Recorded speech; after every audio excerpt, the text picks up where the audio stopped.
I think Deng Xiaoping is going to go down as one of the greatest leaders that any nation ever had, because he had to give up his own ideology to do something else that worked better. Deng Xiaoping is a great man. He fought a great revolution. He saw the product of that revolution turn sour. He was fortunate to live long enough, and he had the courage to say, no, we change course. Did he fear the Japanese because of their technology? His attitude to the Japanese was hard to understand. He didn't like them, but he knew he had to work with them. And in the end, his legacy is that he opened China. His legacy is simple. He changed the history of China and thereby Asia and thereby the world. You know, at the same time that Deng Xiaoping and I announced normal relations, he also announced reform and opening up. And the reform has brought about the economic boom or progress in China, with more equal treatment for poor and rich people, with the eastern part of China and the western part of China, with economic growth that's put China #2 in the whole world now, and maybe in the future will soon be #1. But he also, at that time, China was very isolated among the nations of the world. And his opening up to the outside world, tied in with normalization with the United States, has been a remarkable achievement. Now everywhere I go, the people there have a new relationship of friendship and mutual support and help with China. Whereas in the past, China had no relationships at all in Africa, very few, if any. And now, of course, China is opened up to the world with benefits to China and also benefit to those poor countries. Well, it seems that you've been focusing on the very positive side of the story. However, there are other sides of the story in which China is being considered as a threat, in which China is being considered as a challenge. There is still lack of strategic trust between China and the United States. But let me point out to you that Deng Xiaoping and I were not naive or ignorant at that time.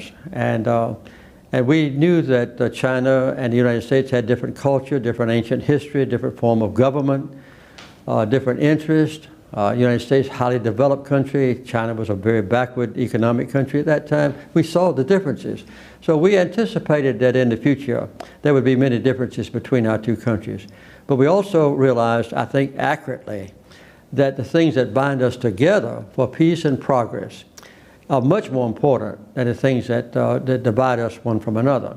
I understand that China is having difficulties, sometimes arguments with some of your neighbors about the East China Sea and so forth, but this is something that needs to be handled by China and those countries bilaterally. I think China would be in a parlous condition. So fortunately for China, the man he rusticated, Deng Xiaoping, came back from the wilderness, pushed aside Kuan. In 1978, he visited Bangkok, Kuala Lumpur, and Singapore to persuade us to combine with China and stop Vietnam, the Cuba in Southeast Asia of the Soviet Union, when they were about to attack Cambodia. I had the privilege of meeting him, talking to him for 3 days. And he is, in my lifetime, the most impressive man I have ever met. Small, barely 5 feet, stood erect, tremendous aplomb, a man of few words, but carefully thought, every few words carefully thought out. He spent 1 hour after all the ride from the airport back to the office and to his villa. We met in the afternoon, and I think 1 hour plus translation, because I never deal in any negotiations in Chinese without a translation, because I will be at a disadvantage. So it took nearly 2 hours. And I noticed his interpreters did not take notes, but they gave almost verbatim correct explanation, translation of what he said. So my surmise was that he made the same spiel in Bangkok, in Kuala Lumpur, and this was the 3rd rehearsal. So the translators knew it by heart. When he finished, urging us why we should combine and stop Vietnam from imperiling the rest of Southeast Asia,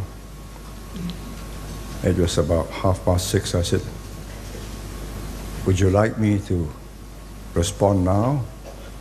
Or would you like to rest, have dinner, and when we are fresh tomorrow, we can talk?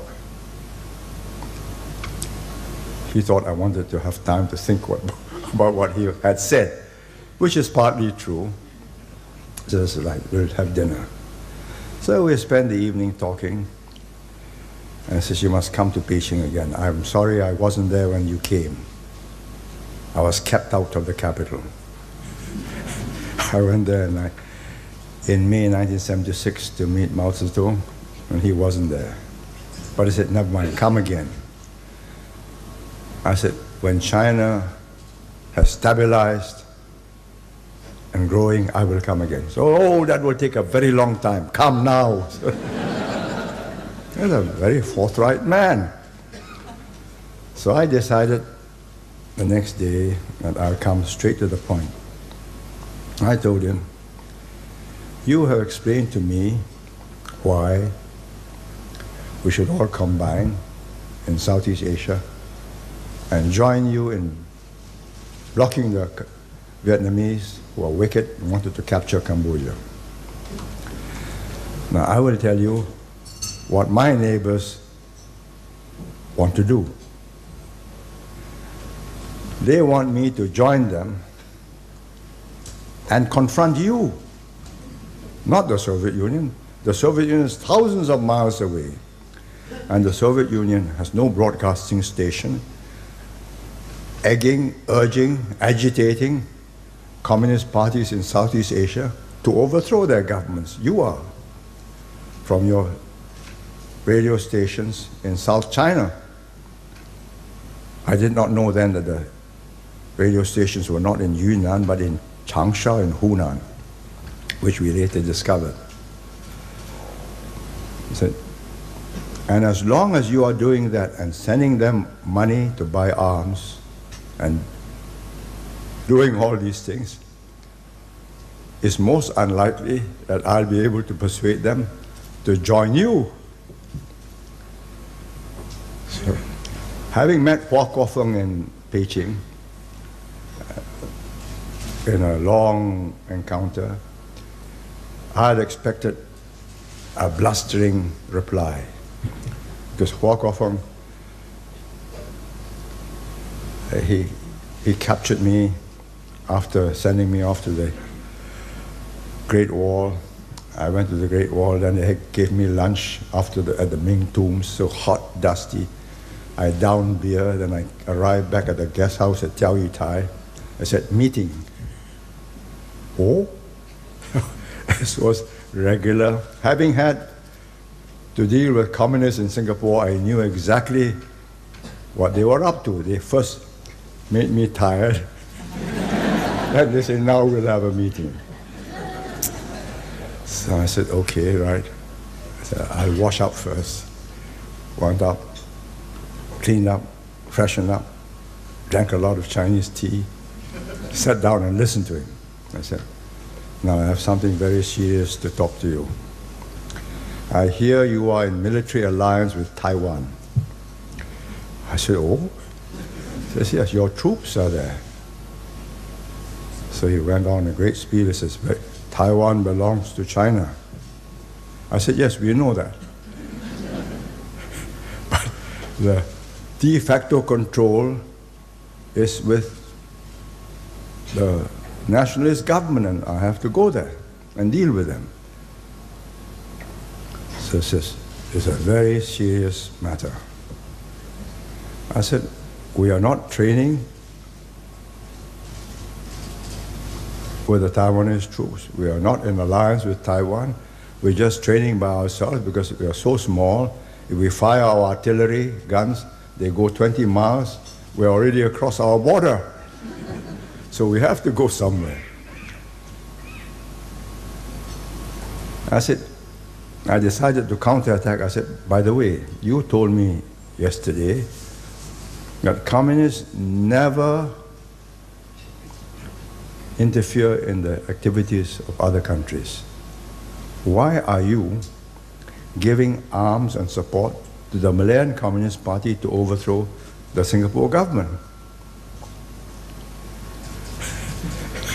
So he was not briefed on this. So his foreign minister wrote up a long note for him. He just pushed it aside. He knew there was no chance his reading it, mastering the facts, and then arguing with me. So he pushed it aside, says, never mind. But let me tell you this, wherever communists fight, they will win. So I had expected Deng Xiaoping to tell me something like that. He paused, he closed his eyes, looked at me and said, what do you want me to do? I took a deep breath and I said, this man can do business. I said, stop it. Change your policy. Then we'll join you and stop the Vietnamese. He paused, he said, give me time. And it took 18 months before I met him again in Beijing. And he said, we have told them they must stop. We have closed down the radio stations. We are not giving them any more support.